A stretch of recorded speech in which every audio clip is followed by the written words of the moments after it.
How you doing? This is the Sage Show. This is Sage again. I'm coming back at you again, and this is going to be part 3 of your military survival 101 by the Sage. Number 3 is this. You need to be, when you transfer, you need to be very, very careful when you transfer, okay? Now, when you get your, most of the time, people are not going to have the ability to pick their first command when they go into the military, okay? But that's okay. When it's your opportunity to come up for your next one. Now, what happened is, remember, you have a time frame of transfer. That is very important for you to remember. You have to remember that before you want, during that tour, okay, you want to make sure that you have what you need to have on the eval itself and nothing on a transfer.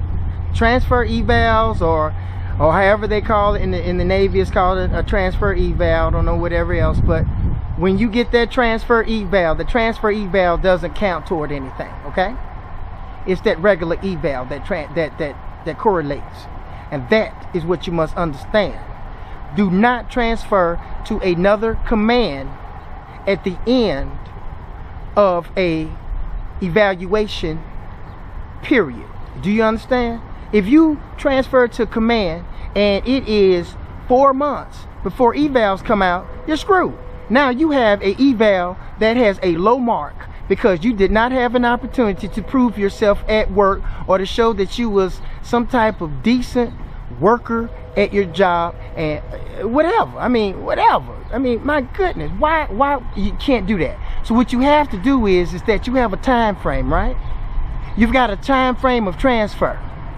All right, you want to make sure that the command that you choose is that you transfer at the beginning of an eval period per that command, okay?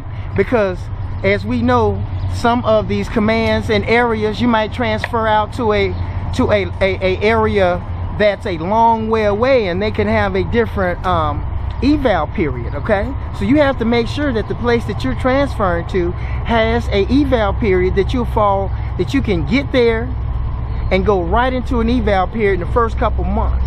Now, that'll give you 9 months of plugging away, catching up to those of your peer level, so you can be adequately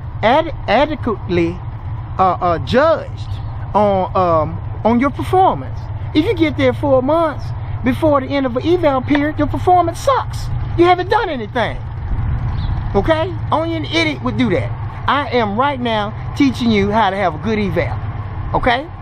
And trust me, it has nothing to do with nobody else's opinion of you. It doesn't matter. Look, there is a level of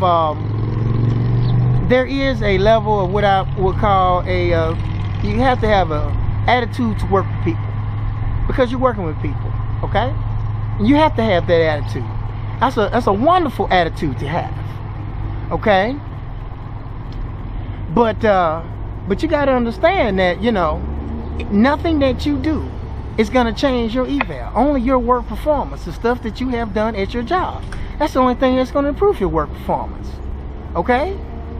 Sitting around there just saying hi and hello and running a couple extra miles every day, it might give you he's a hard worker. But what have you done quantitatively? Huh? Can we have numbers on you? How many people have you trained? Are you building people around you, or are you just self-centered? Huh? Now, if you're out there and you're getting qualified and you're just going for me, people gonna look bad upon that, okay?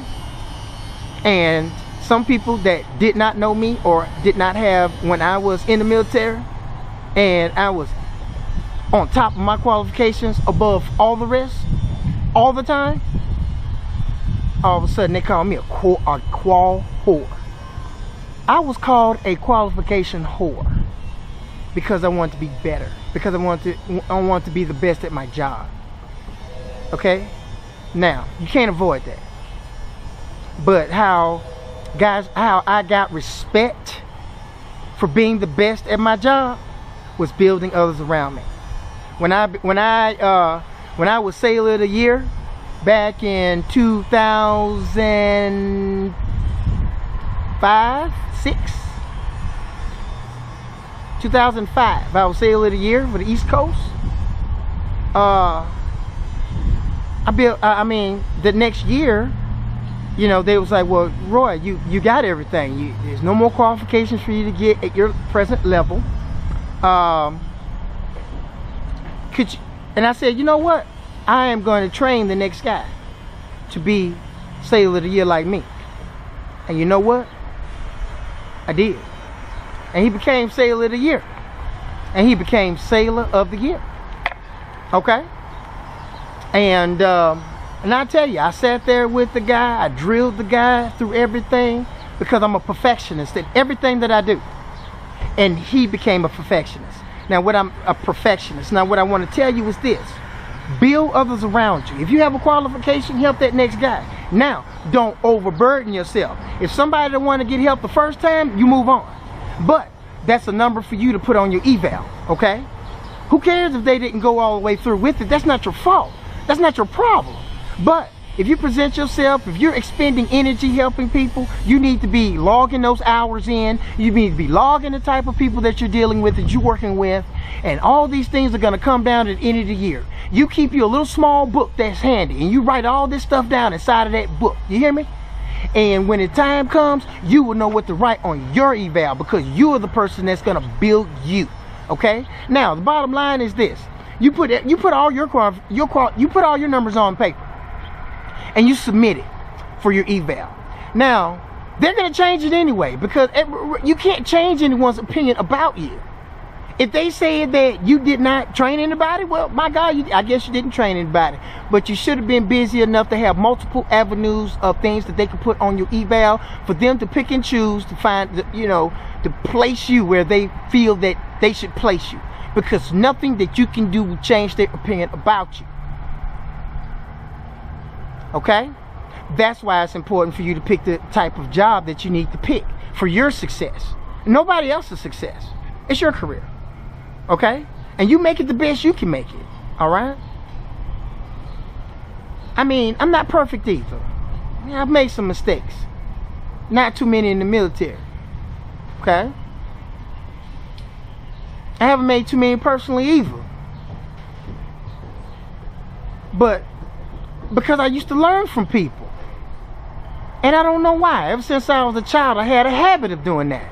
You know, some of the old men or old lady will stop me off to the side, and she'll say, hey, baby, do you know how to do this? And I'd be like, no. She said, why are you doing it like that, baby? You know how the old people talk to you. And I'd be like, yeah. And she said, don't do it like that. That's going to hurt you. And I never wanted to get burnt by fire. I said, yes, ma'am. Or yes, sir. And I just moved on. And I became a better person. You know, and you take those core values to heart.